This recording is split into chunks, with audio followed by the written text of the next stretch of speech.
हाय, good evening, नमस्कार। मेरा नाम है आरजे राज। आप देख रहे हैं 211वां एपिसोड ऑफ राज की बात। छतरपुर फार्म्स प्रेजेंट्स राज की बात in association with Kamat and Durukar wealth managers. My food partner is Kakeda hotel and my education partner is Globus ITI Kamthi. My coaching class partner, Patil Classes, and yes, of course, my smile partner or a club partner is none other than Rosetta Elite Club. आज एक बड़े मुख्य topic के बारे में, बड़े important topic के बारे में बात करना ज़रूरी है, क्योंकि कोविड के इस दौर में, कोविड के इस वक्त में, जब कई सारे लोग एक बहुत भारी डिप्रेशन से इस वक्त गुजर रहे हैं, मुझे ऐसा लगता है कि कई सारे ऐसे इश्यूज निकल कर आ रहे हैं जो इसके पहले लोगों ने सोचा नहीं कि इस मसले पे कभी किसी डॉक्टर से बात की जाए। कई बार हम किसी दोस्त से चर्चा ज़रूर करते हैं, लेकिन कभी डॉक्टर के पास आने से थोड़ा सा झिझकते हैं। हम ऐसा मानते हैं कि अगर किसी के पास हम जाएंगे एक राय लेने के लिए, तो कहीं हमारा मजाक न बन जाए। निवेदन है आपसे कि आप ये शो को शेयर ज़रूर करें अपने कई सारे दोस्तों को। जब आप देख रहे हैं ये शो, तो शेयर का एक बटन है जिसमें आपके दोस्तों के नाम लिख के आ जाएंगे। कृपया सबको शेयर करें इंटरव्यू के दौरान, ताकि हम ज़्यादा से ज़्यादा लोगों तक हम पहुंच सकें, because we are talking about sex. अब जब किसी ने जोक सुनाया है कि भैया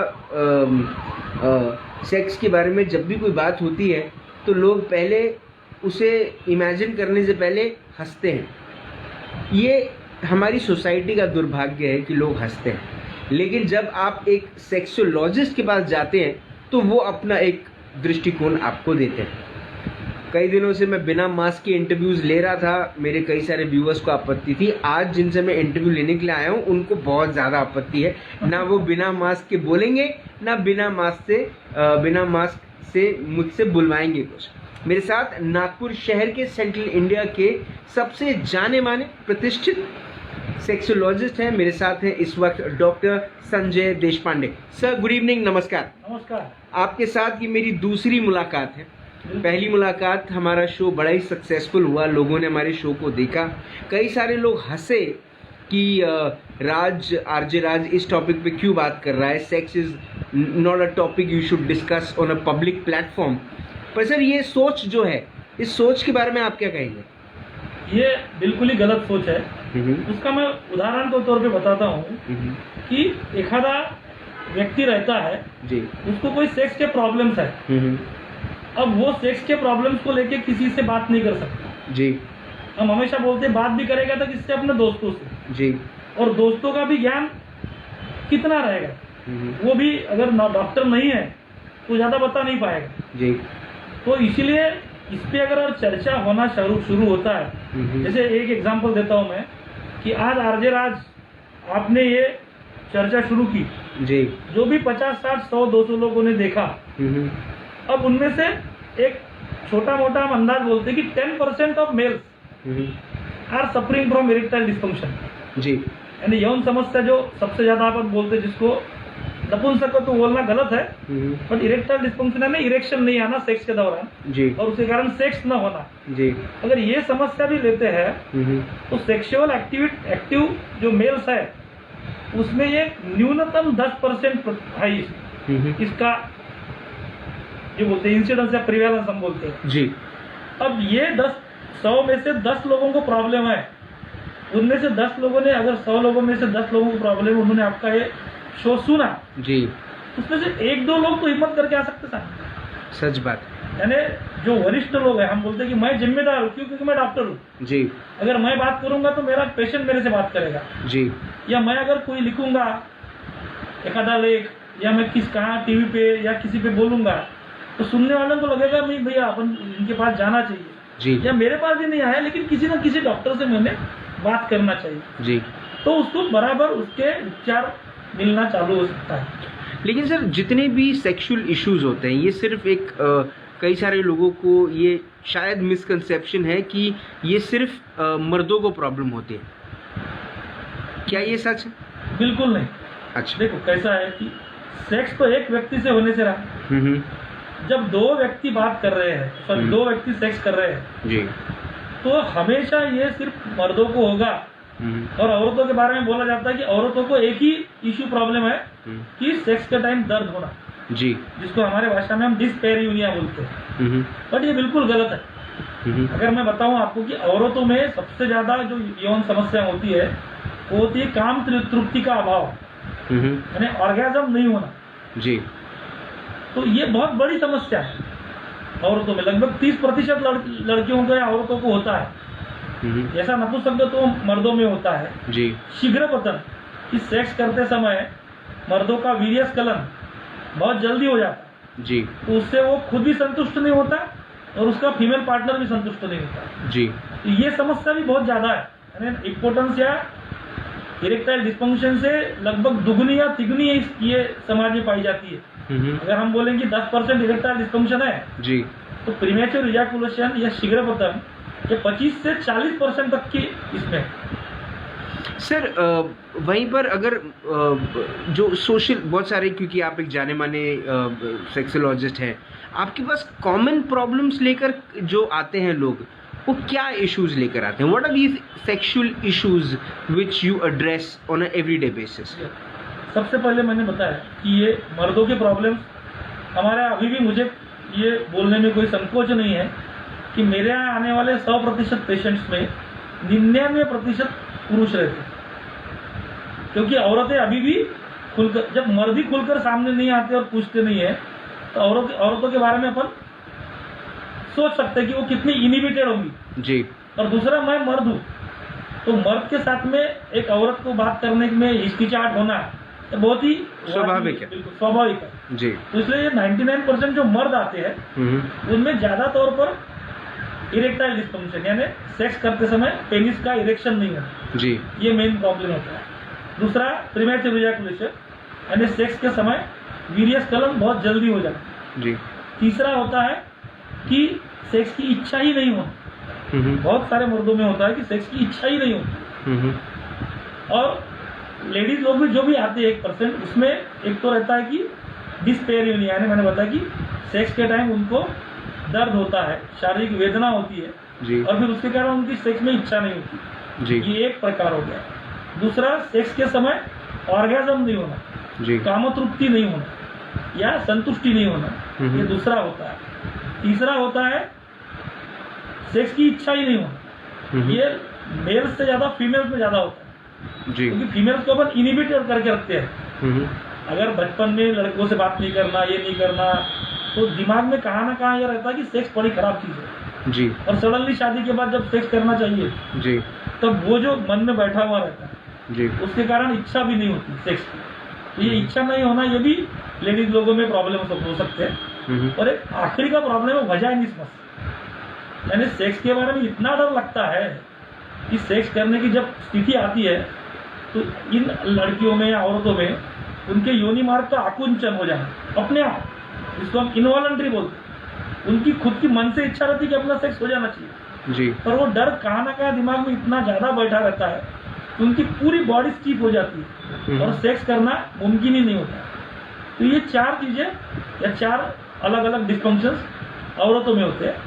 बट जैसा कि पुरुष प्रधान संस्कृति है, जी, और जब तक पुरुष का लिंग उद्दीपित नहीं होगा या उत्तेजित नहीं होगा, तब तक हम बोलते हैं कि सेक्स हो ही नहीं सकता। जी, इसलिए मर्दों में या औरतों के सब जितनी भी समस्या है और सेक्सुअल डिस्फंक्शन है, उसमें सबसे ज्यादा डिस्फंक्शन जिसको हम बोलते हैं बहुत ज्यादा चर्चा में आती है, जी, वो है इरेक्टाइल डिस्फंक्शन, कि सेक्स करते समय लिंग का तनाव नहीं होना, जी, और उसी कारण फिर ज्यादातर मर्द हमारे पास आते हैं। सर आपका, जब आप बता रहे थे इतने सारी प्रॉब्लम्स मेल्स की भी और फीमेल्स की भी, सर इन प्रॉब्लम्स के जो सल्यूशन है, क्या वो सल्यूशन सबसे पहले उनके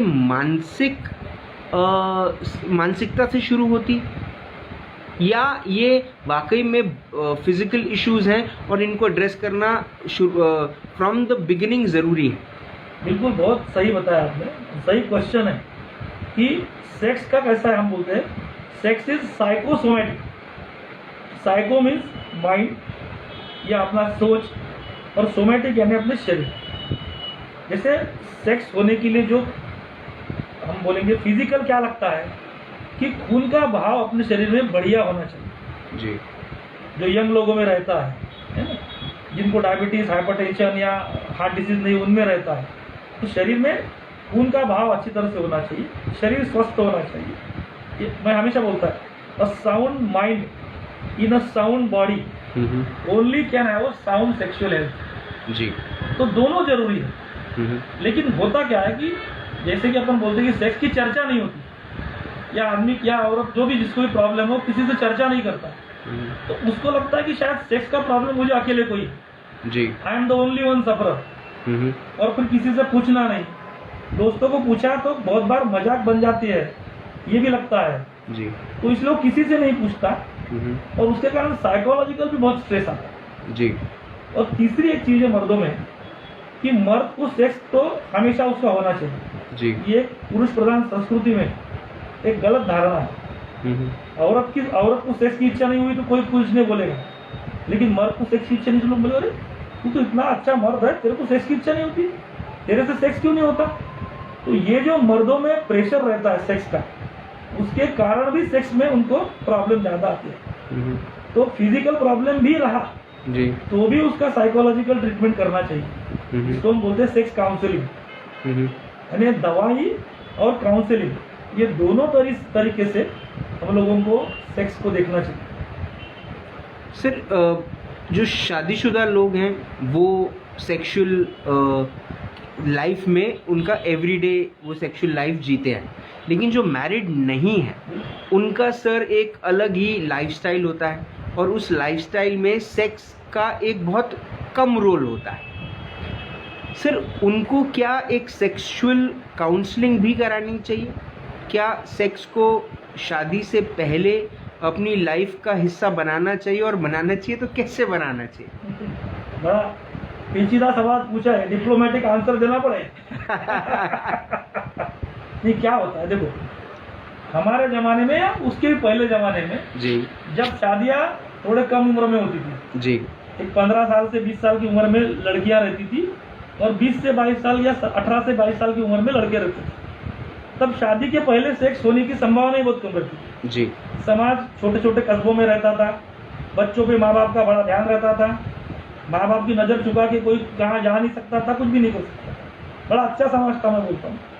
तो और लेकिन जरूरत भी नहीं थी। जी। अर्ली एज में शादी होने के कारण सेक्स की जो इच्छा है, जो भावनाएं हैं, वो अपने आप पूरी हो जाती थी वक्त आने पर अभी क्या हो गया है कि sex has delayed, marriages has delayed marriage, कि शादी मर्दों की 30 के बाद में होती है और औरतों की 25 के बाद में होती है जी, लेकिन शरीर विकसित होना अपना 18 साल की उम्र में हो जाता है। जी, तो ये 8-10 साल का जो फर्क है, उसमें जो सेक्स की इच्छाएं होनी है, वो बहुत बार अभी जैसे मर्दों स्त्रियों का मिलन, एक दूसरे से मिलना, बात करना, इसके चांसेस बढ़ गए पढ़ाई के कारण, नौकरियों के कारण। तो शादी के पहले सेक्स भी होना शुरू हुआ है। जी, मैं उसका अपन प्रमाण नहीं बोल सकते कि कितने परसेंट में है, जी, लेकिन काफी लोग करते हैं। हमारा जो मर्द आते हैं जिनकी शादी नहीं होती है, उनको जब प्रॉब्लम्स आते हैं तो आते हैं, तो बताते हैं कि उनको कोई गर्लफ्रेंड है, उससे सेक्स होता है।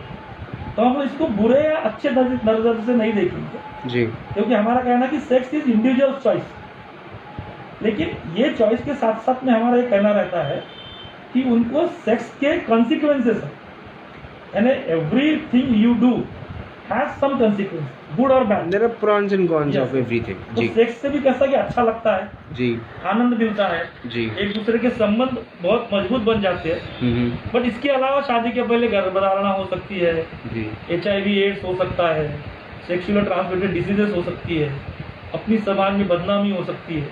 ये बहुत सारे कंसिक्वेंसेस से थोड़े निगेटिव है। जी, तो इसलिए हमारा कहना है कि कम एज में सेक्स नहीं होना चाहिए।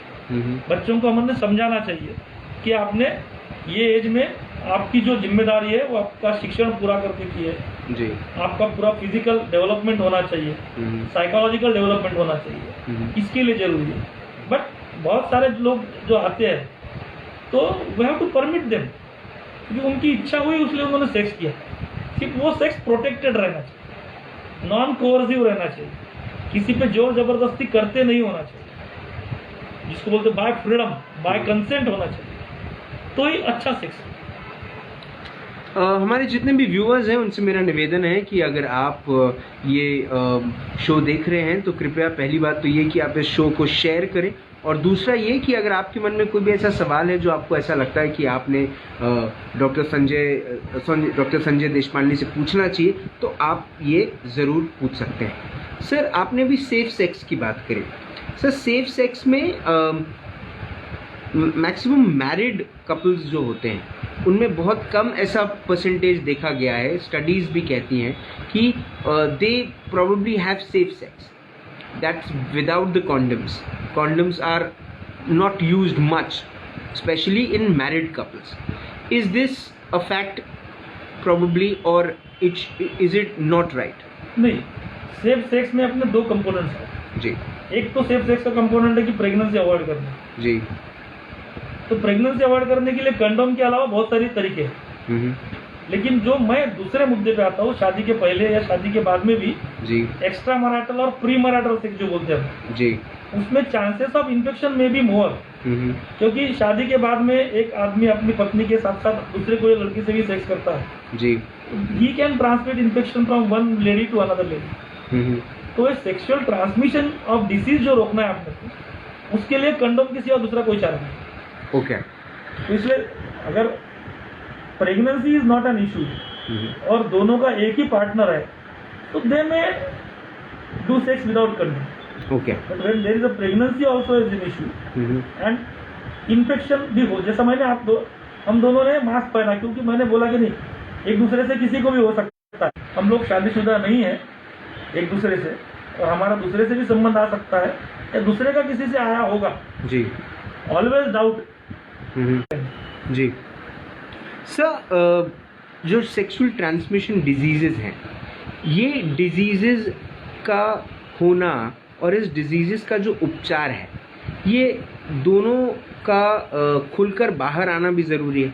बिल्कुल। लेकिन सर, बात सिर्फ हमेशा जो होती है वो सेक्स एजुकेशन को होती है।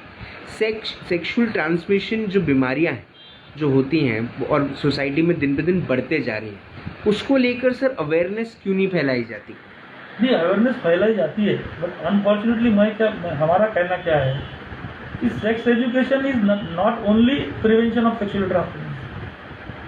जो सेक्स के बारे में मैंने बताया कि सेक्स अच्छी तरह से होना चाहिए, अच्छी भावना से होना चाहिए, दोनों को प्लेजर मिलना चाहिए, किसी के ऊपर जोर जबरदस्ती नहीं होना चाहिए, ये जो एस्पेक्ट्स है, और सेक्स ये एक नेचुरल फिनोमिना है, नेचुरल फीलिंग है, ये जो हम लोग बोलते हैं ना, ये सेक्स एजुकेशन में इंक्लूड करते हैं।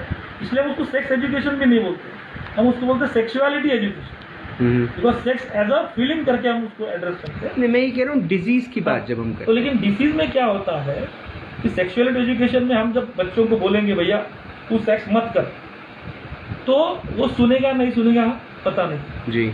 लेकिन जब मैं उसको बोलता हूँ कि तू सेक्स मत कर, लेकिन फिर भी तेरे से रहा ना जाए और किसी से सेक्स करने की बारी आ ही जाए, चांस मिल जाए, तो at least use condom so that you can safeguard yourself. और इसीलिए ये बताया जाता है। बट अनफॉर्चुनेटली क्या होता है कि यंग एज में जो सेक्स होता है, टीन एज में जो सेक्स होता है, उसमें imagine 18 years old boy going to a medical store and asking for condom, very rare. अभी शायद शुरू हो जाएगा कुछ दिन बाद जी। तो इसके कारण क्या होता है कि उसमें जितनी बार भी सेक्स होता है वो विदाउट कंडोम ही ज्यादा होता है, because sex condom can not be kept in your pocket like handkerchief जी, है ना, अपने रुमाल जैसा तो रख नहीं सकते। तो इसीलिए उनको आप बोलते हो सही है जी, सरकार के माध्यम से, टीवी के माध्यम से, बाकी इसमें इवन स्कूलों में 9वीं 10वीं में पढ़ाया जाता है जी, बट बिकॉज टीचर्स को भी इतना ओपननेस नहीं है, तो बोलते ये पढ़ लेना, अपन आपकी बुक में दिया है, टेक्स्ट बुक में दिया है, आप पढ़ लो इसको कर लेना। बट ये एटीट्यूड डेवलपमेंट की बात है, ये सिर्फ इंफॉर्मेशन की बात नहीं। तो उसको ज़्यादा देर तक उसमें माँ बाप का भी रोल है, टीचर्स का भी रोल है और डॉक्टर्स का भी रोल है। सर, कोरोना वायरस जब से शुरू हुआ और संक्रामक बढ़ते गए, उसके बाद कर्फ्यू हुआ और उसके बाद लॉकडाउन हुआ, युवा जो यंगस्टर्स हैं, मैरिड लोगों के लिए तो सर वारे न्यारे हो गए उनके, because they got a very leisure and a pleasure time with their partner. But what about the youngsters sir? They went through a very very bad patch where they weren't able to meet their sex partner, and उसकी वजह से they got into a regular practice of probably masturbation or probably a nightfall or things like that. तो इसको किस तरह से देखते हैं sir? This is absolutely normal.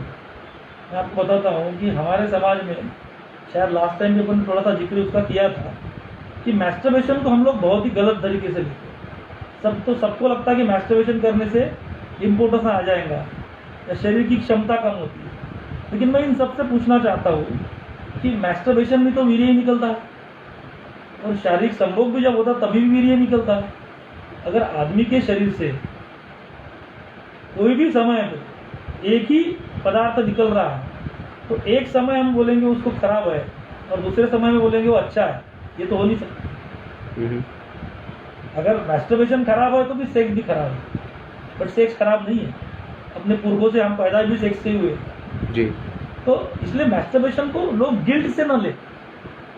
ठीक है, कंटिन्यूस मैस्टरबेशन करना या जिसको हम बोलते हैं कंपल्सिव मैस्टरबेशन, वो एक साइकोलॉजिकल प्रॉब्लम रह सकता है. बट बहुत ज़्यादा इच्छा हुई और मैस्टरबेट किया लड़के ने या लड़की ने भी, तो उसमें कोई बुराई नहीं. जबकि that is the safest sexual practice apart from having sex with your married partner. Sir Kamasutra के लिए कई सारे लोग हमारे देश के चीज़ों को बहुत ज़्यादा धन्यवाद करते हैं. अब्रॉड में भी कहते हैं कि कामसूत्र का जो जन्म हुआ वो भारत से ही हुआ. अब जो कामसूत्र की जो पोजीशंस हैं, सेक्सुअल पोजीशंस, क्या सर वो इस एरा में या इस ये जो लाइफस्टाइल चल रही है उसमें करना मुमकिन है? नहीं, बिल्कुल. कामसूत्र की जो पोजीशंस बताई है आपने देखा होगा, तब राजे रजवाड़े जो थे उनकी वो पोजीशंस थी. तो सेक्स के टाइम में भी उनको असिस्ट करने के लिए दास दासियां रहती थी. अगर वो आप वो शिल्प देखे है ना, सेल्फ कल्चर बोलते हैं हम लोग उसको, तो ये सामान्य लोगों में जरूरी नहीं है. और same thing is happening with pornography also. Pornography में क्या हो गया कि लोग बड़े अलग अलग तरीके से अलग अलग पोजीशन की सेक्स देखते हैं और फिर उनकी इच्छा होती है हम लोग भी ये करें. बट एक तो दोनों पार्टनर की सहमति नहीं होती, और सहमति हो तो भी they are trained in that ना. जैसे हम लोग वो थम्स अप का ऐड देखते हैं जी, उसमें लिखता है कि these are done by trained person जी. Others should not try for that. Do not try at home. या डोंट ट्राई एट होम जी. तो सलमान खान वो कहाँ से एक टेक्निक से दूसरे टेक्निक पे जाता है जी, हम तो नहीं कर पाएंगे जी. तो same thing has to be thought about all this things, cultures also और in pornography also. Sir size matters, ये एक कोट है जो सुनने वाले बहुत चाव से सुनते हैं, बोलने वाले बहुत चाव से बोलते हैं. लेकिन sir when it comes to the ling, when talking about the penis, क्या size matters? Size matters, but it doesn't matter also. से तो दोनों तरफ की बात होगी. नहीं, ये साइज मैटर. सबको लगता है अपना सब बड़ा होना चाहिए. मेरा घर बड़ा हो, मेरी गाड़ी बड़ी हो, सब बड़ा हो, तो फिर वो उसको लगता है कि अपना लिंग भी बड़ा हो जी. और मैं बताता हूँ ये 1000 करोड़ की इंडस्ट्री है जी. पोर्नोग्राफी में मशीन, तेल और क्या क्या इसकी ऐड आती रहती है जी, उनको मालूम है. But they only fool people. मेरे पास ऐसे लगभग रोज के कम से कम 5 पेशेंट आते जी. तो उनको मैं यही बताता हूँ, मैं जो उनको बताता हूँ बिल्कुल वैसा के वैसा यहाँ रिप्रोड्यूस कर रहा हूँ. मैं बोलता हूँ कि देखो तुम्हारा पेनिस किस चीज़ से बना है? लकड़े से, मिट्टी से, गोबर से, सोने से, चांदी से?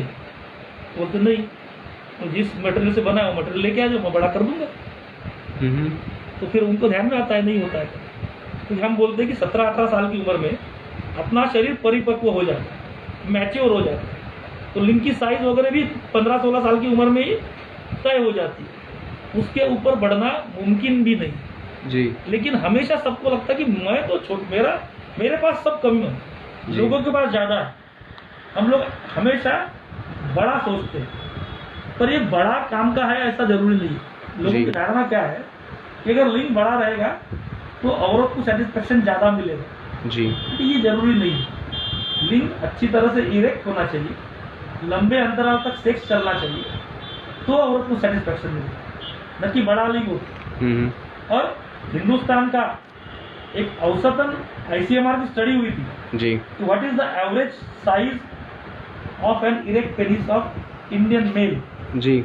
उन्होंने एवरेज इंडियन मेल का पेनिस का साइज 4 इंचेस बताया, 10 to 11 सेंटीमीटर मैक्सिमम एवरेज। जी। और अगर पेनिस की साइज कितना होना चाहिए, 3 इंच और मोर देन 3 इंचेस इनफ। क्योंकि औरत का योनि मार्ग जो होता है 3 से 4 इंच गहरा होता है, तो 3 से 4 इंच भी लिंग की साइज रही तो it can satisfy a women part. So when it comes to the women's vagina also, so after pregnancy, after delivery, not pregnancy but after delivery, there is the complete structure changes because of the pregnancy, Yes. because of the delivery of course. तो sir क्या उसके वजह से भी महिलाओं को तकलीफ जाती है? नहीं, उससे तो महिलाओं को कम, कुछ लोगों का, कभी कभी कुछ महिलाओं का जिसको हम बोलते हैं वजाइनल पैसेज, वजाइना में क्या एक पैसेज है जी। तो वो थोड़ा डायलेट हो जाता है, तो कभी कभी उसमें फिर वो सेंसेशंस नहीं आते जो आना चाहिए जी। बट रेगुलर एक्सरसाइज करने अगर महिलाओं ने शुरू किया, उनका जो पेल्विक मस्कुलेचर बोलते हैं हम, उसके लिए pelvic muscle exercises, pelvic floor exercises, तो उससे वो टोन जिसको बोलते हैं मसल का वो ला सकते हैं। तो इसलिए इमीडिएटली शादी क्या होता है, डिलीवरी के बाद में 3, 4, 5, 6 महीने महिला अपने मायके में रहेगी जी। बड़ा मस्त अपने यहाँ खाना, तो महिलाओं को डिलीवरी के बाद में कितना अच्छा रहता है जी। वो तो सबका जी ललचाता है कि शायद हमको भी खाने को मिल जाए जी। तरह तरह के लड्डू और ये सब चीजें। जी। उससे ज्यादा बहुत ज्यादा फैट बढ़ जाता है जी। और वो लैक्स हो जाती है, तो वो फैट बढ़ने नहीं देना चाहिए। इसलिए जल्दी से जल्दी गायनोकोलॉजिस्ट से सलाह लेके एक्सरसाइजेस, रूटीन एक्सरसाइजेस शुरू कर देना चाहिए प्रेगनेंसी के 1.5 महीने बाद, तो ये नौबत दिन है। सर जो सेक्सुअल फैंटेसीज होती हैं वो कई सारे मर्द और महिलाएं एक दूसरे के साथ उस वक्त नहीं निकाल पाते जब वो इंटरकोर्स होते हैं, और उसके वजह से सर उनका प्रॉपर इजेक्शन नहीं हो पाता। क्या ये भी एक रीज़न होता है जिसकी वजह से उनकी सेक्स लाइफ में खुशियाँ नहीं रहती? नहीं, अभी किसी को कंटिन्यूस आदत है फैंटासाइजिंग की तो प्रॉब्लम हो सकता है, बट अगर आदत है तो अपने हस्बैंड या मर्द के साथ, हस्बैंड या वाइफ के साथ में भी दे कैन फैंटासाइज, क्योंकि फैंटेसी तो मैं मन में सोच रहा हूँ ना, आपको क्या मालूम मैं क्या सोच रहा हूँ जी। या कभी कभार वो एज अ प्ले करके भी अपनी जो फैंटेसी है वो अपने पार्टनर को बताना चाहिए, शेयर करना चाहिए, और दोनों ने मिलके उसको करना चाहिए। That will add more pleasure for both of them, कि किसी दूसरे ने करने के बजाय मेरा पार्टनर ही अगर मेरे साथ वो फैंटेसी कर रहा है, I am more satisfied. So a lot of medicines have also been introduced in the market, Yes. which probably helps not just the male but also the female when it comes to the sex erection. क्या sir ये सब दवाइयाँ लेना सही है? क्या natural तरीके से भी ये चीज़ों को आप नेचुरल तरीका भी है ये सब चीज़ों को आगे बढ़ाने का? नहीं, सबसे पहले तो इरेक्शन लेडीज में नहीं रहता है, हाँ, बट अर्ज जिसको, तो लेडीज में अर्ज के लिए कोई भी दवाई नहीं है। Okay. It is totally psychological, because desire, इच्छा है साइकोलॉजिकल, किसी की ज़्यादा होती है, किसी की कम होती है।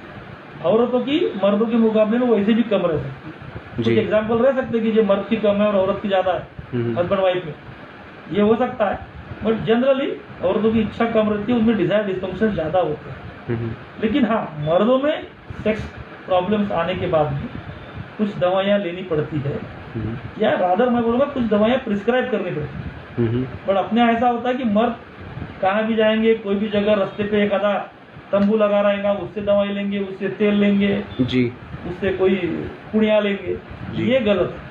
हमारा कहना कि don't experiment with your health, क्योंकि आप कोई भी पदार्थ जब मेडिसिन करके खाते हो और उसका अगर इफेक्ट है तो साइड इफेक्ट भी हो सकता है।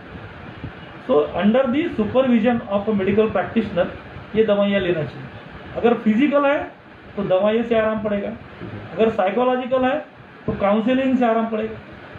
तो इसलिए एकदम से घबराने की जरूरत नहीं है।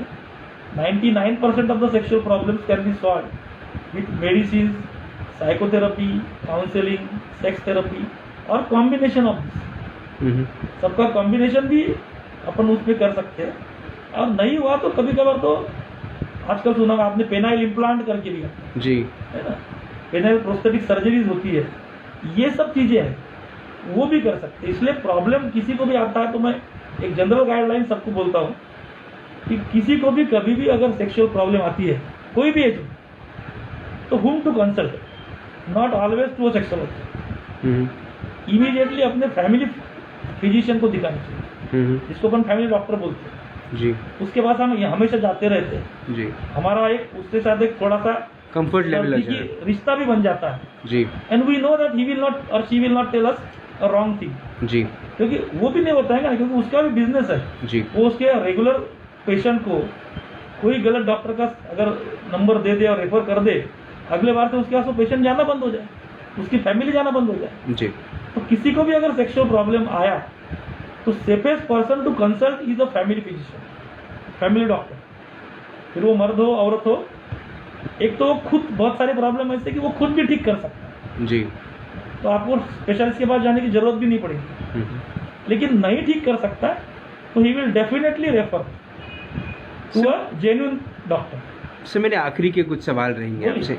सर एक सवाल मेरा ये है कि जो LGBTQ समाज है सर, इनको हम ये समाज का एक हिस्सा है बिल्कुल। और इनके भी सेक्सुअल इश्यूज हैं सर। क्या इनके सेक्सुअल इश्यूज का कारण इनकी सेक्सुअलिटी?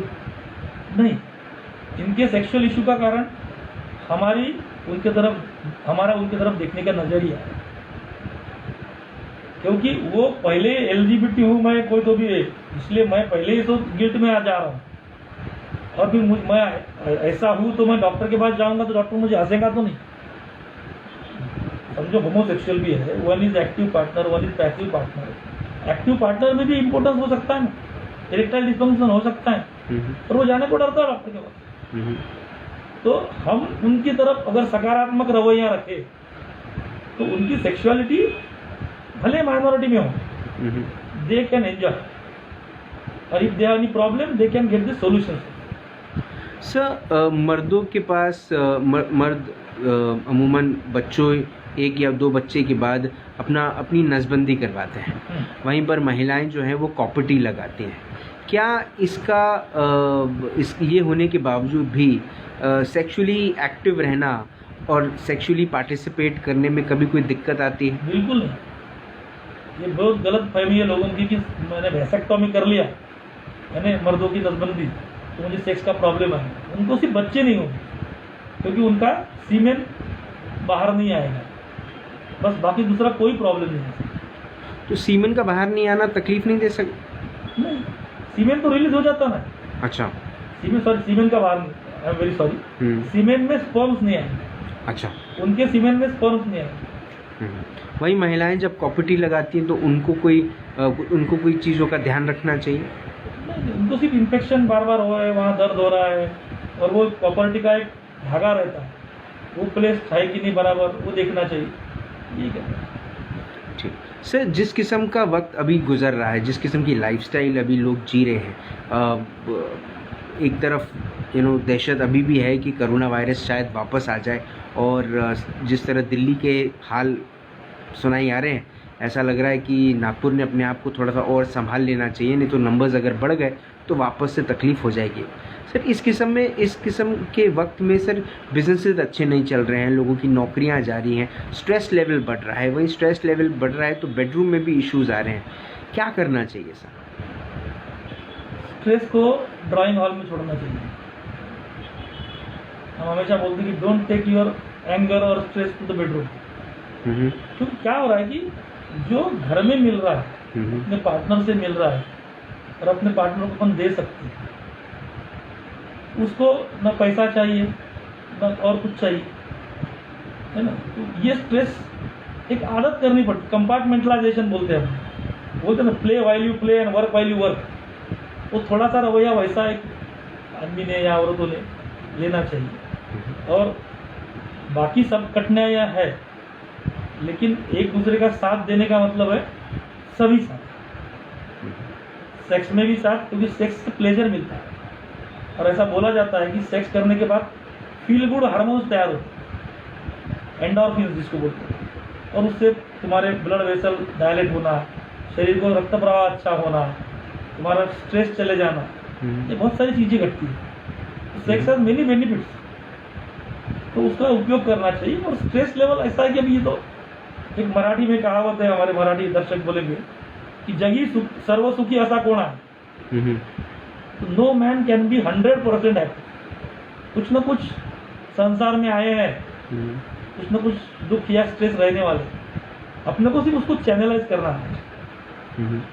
अब पैसे की प्रॉब्लम हो सकती है, शरीर की प्रॉब्लम हो सकती है, बच्चों की प्रॉब्लम हो सकती है, माता पिताओं की प्रॉब्लम हो सकती है। प्रॉब्लम्स है क्योंकि जैसे रोजगार कम हो गए और या फिर किसी की नौकरियां छूट गई है, प्रॉब्लम्स है, तो उसको निकालने का आदमी ने तरीका ढूंढना चाहिए। और खुद को नहीं मिलता है तो हमारा कहना, बहुत सारी अभी सोशल ऑर्गेनाइजेशंस इसमें आ चुकी है, आप जाके उनसे मिलिए।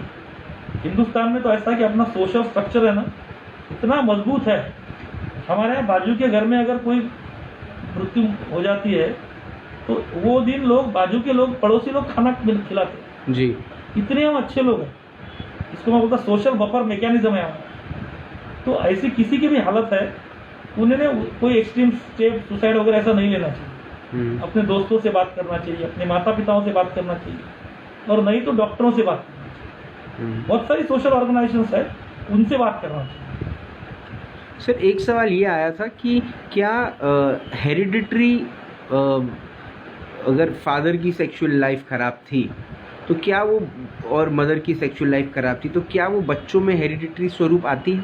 नहीं, सिर्फ उसमें एक जिसको हम कंफाउंडिंग फैक्टर बोलते हैं। कंफाउंडिंग फैक्टर म्हणजे इसका डायरेक्ट रिलेशन इससे नहीं, बीच में कोई एक फैक्टर जो कॉमन, जो पेरेंट का बोलता होगा, तो कि समझो हस्बैंड, फादर, उनके 40 की उम्र में उनको इम्पोर्टेंस आई, इरेक्टाइल डिस्फंक्शन हुआ, और बच्चे को भी 35 साल की उम्र में आ गया, तो erectile dysfunction is not hereditary जी। तो शायद फादर में मोटापा होगा, इसमें मोटापा आया होगा, फादर में डायबिटीज होगा, इसको भी डायबिटीज हुआ होगा, तो डायबिटीज कैन बी हेरिडिटरी। इसको बोलते कंफाउंडिंग फैक्टर हो सकता है, या दूसरे कोई फैक्टर हो सकते हैं, डायरेक्टली हेरिडिटरी नहीं होगा। Sir, what, this is my last question to you, the best way to have a good sexual life, what is that for men and for women both? An excited and exciting sexual partner, an excited and exciting sexual partner is the best, इसको बोलते हैं अपन sexual stimulant. कि partner की भी इच्छा चाहिए, आपकी भी इच्छा चाहिए, और दोनों ने अच्छी तरह से पार्टिसिपेट करना चाहिए। और सबसे इम्पोर्टेंट है कि don't take sex as a performance, take sex as a romance, as a love. तो एक आध बार फेल्यूर भी हुआ तो उसका स्ट्रेस नहीं आना चाहिए। If you are stress free, और स्ट्रेस फ्री कब रह सकता है आदमी, when he is expectation free. Don't expect too much जी, try to seek pleasure rather than getting pressure. ये सबसे इम्पोर्टेंट, प्रेशर नहीं है, मुझे इतना ही सुख मिलना चाहिए, उसने 4 बार सेक्स किया तो मैंने भी करना चाहिए। डोंट कंपेयर जी, everybody sexual life is unique. हम तो यहाँ तक बोलते कि every sexual intercourse is unique, though the partner में भी सेम, स्पेस में भी सेम, प्लेस में भी same, but everyday psychology is different जी। So everyday sexual pleasure also may be different. So be pleasure oriented, don't be pressure oriented. Sir, आपने एक ऐसे मुद्दे पे हमसे बात करी जो आपके लिए तो रोज़ की बात है, लेकिन हमारे व्यूअर्स के लिए शायद नहीं। अभी भी सोसाइटी में जो एक स्टिग्मा है, जो एक बैरियर है, जो एक हिंड्रेंस है सेक्स के ऊपर में बात करना, एक सिर्फ एक मजाक लोगों के लिए है। शायद आपने जिस सीरियसनेस से ये बात को समझाई और लोगों को ये बात, जो कई सारे सवाल जो उन्होंने आज मुझे भेजे और उन्होंने कहा कि हमारा नाम मत बताना और ये सवाल पूछना, मुझे ऐसा लगता है कि कहीं ना कहीं उनको इस बात का रियलाइजेशन तो हुआ होगा कि अब सेक्स को छुपा के बात नहीं करना चाहिए, सेक्स खुल के बात करना चाहिए, क्योंकि ये सिर्फ एक का प्रॉब्लम नहीं है, ये किसी का भी प्रॉब्लम हो सकता है। और अगर आपके सवालों के थ्रू, अगर आपके जवाब के थ्रू लोगों को ये सलूशन मिला है तो सर ये अपने आप में लाभदायक है। आपने बात करी, आपने इन सवालों के जवाब दिए, उसके लिए बहुत बहुत धन्यवाद सर। सबसे ज़्यादा धन्यवाद तो आपको देना चाहिए राज, कि आप ये कंसेप्ट लेके आए और मुझे लोगों से बात करने का मौका दिया। Thank you sir. So I am very much thankful to you. Thank you so much sir. Have a nice day sir.